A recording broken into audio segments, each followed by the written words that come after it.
आपल्या लहान मुलांची ज्या प्रकारे आपण काळजी घेतो, त्यांचा आहार, न्यूट्रिशन, त्याचप्रमाणे आपल्या आईवडिलांची काळजी नक्कीच घ्यावी.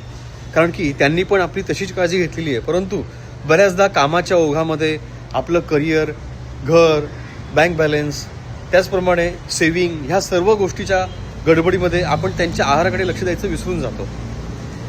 त्यांना योग्य न्यूट्रिशन मिळतं आहे का, त्यांच्या औषधांची काळजी घेणं, त्यांच्यासाठी औषधं, उपचार, चांगल्या डॉक्टरांचा सल्ला घेणं आणि त्यांना चांगली ट्रीटमेंट देणं हे आपलं कर्तव्य आहे. आणि आईवडिलांना काही मुलं खूप त्रास देतात, त्यांचं वापरलेलं सोनं विकतात, त्यांना जिवंतपणी यातना सहन कराव्या लागतात. ह्याची काळजी घ्या की हाच एक दोष पुढे जाऊन तुम्हाला पण लागतो आणि त्यालाच म्हणतात पितृदोष.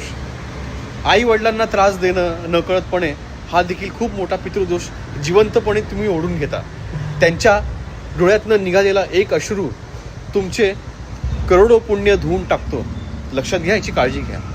लिहा. श्री स्वामी समर्थ आणि व्हिडिओ शेअर करत जा. धन्यवाद.